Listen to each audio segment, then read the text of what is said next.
Hey everyone, welcome to this episode of Telling Her Story. My name is Sianna, your host, and in collaboration with RTR Teacher Residency's Women's History Month campaign, our Office of Strategic Recruitment's Future Student Suite here at the VCU School of Education wanted to highlight women in education in honor of Women's History Month.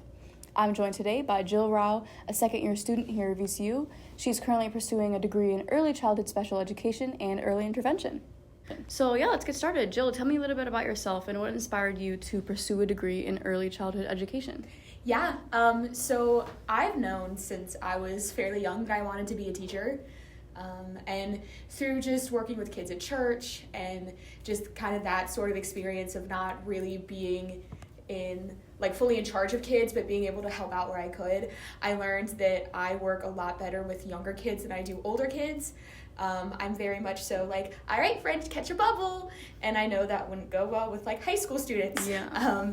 And so that's where the early childhood piece came in. And I wanted to do special education because my mom has worked with people with disabilities in every context you can think of since she was about 16.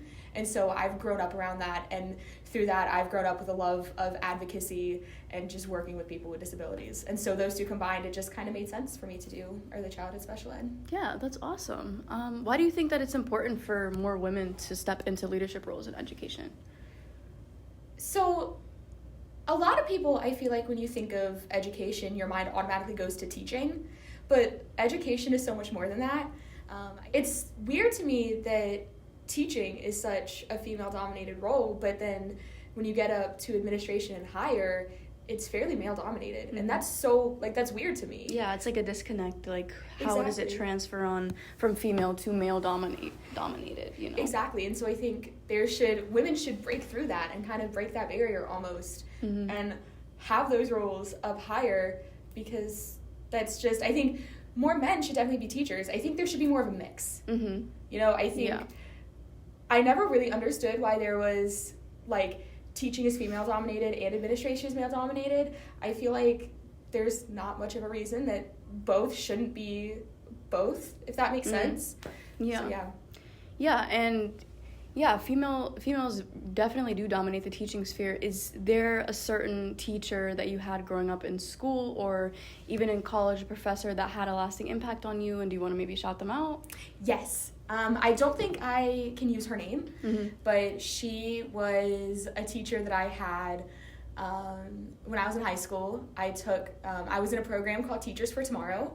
It's a program for juniors and seniors in high school who want to be teachers.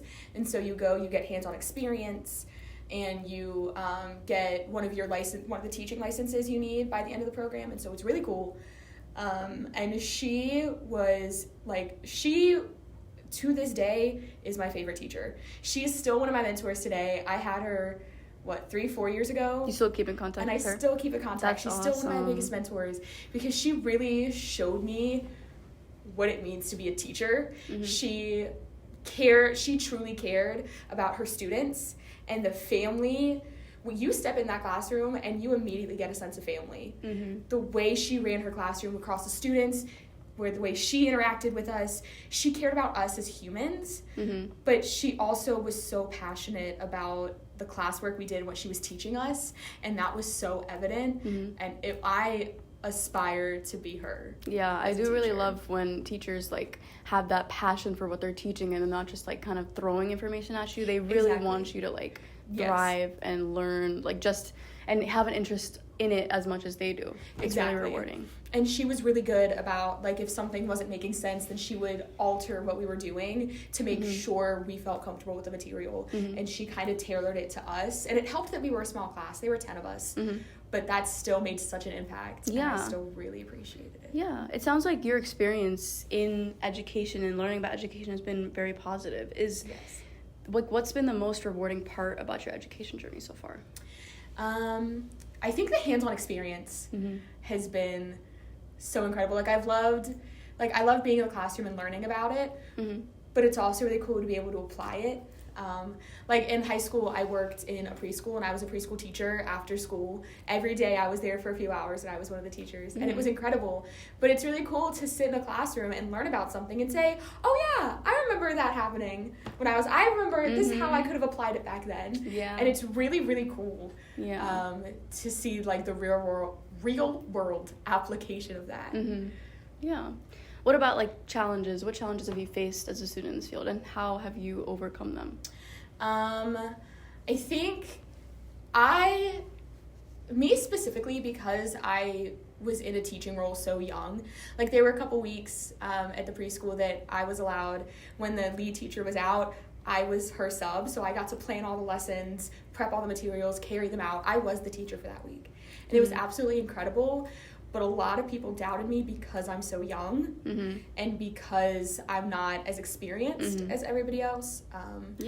The best way to overcome that for me was just to prove them wrong. Yeah, and it must be very rewarding to kind of show off your skills and yes. show that you can be like just as good as everyone else, even regardless of what age you are and what experience you have. Exactly, and those kids, I saw the impact that those lessons had on them, the things that I was doing with them, and that's, at the end of the day, you're here for the kids, right? Like, it's really, being a teacher is really rewarding for me, but I also know, like, everything I do is to help these kids and to help them grow. So when I saw them light up and when I saw them just get so much out of the lessons, then that was all I needed. It didn't matter what the other teachers thought. It matters how the kids respond. Yeah.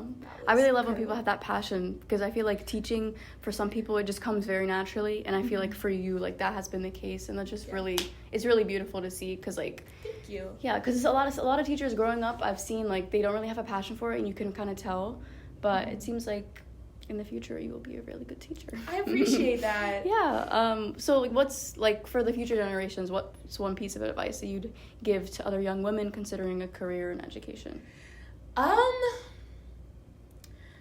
I'd say to trust your gut and to trust yourself. Like I said, there are going to be people who doubt you 100%. For a lot of different reasons, you're going to be doubted, but don't forget why you're there.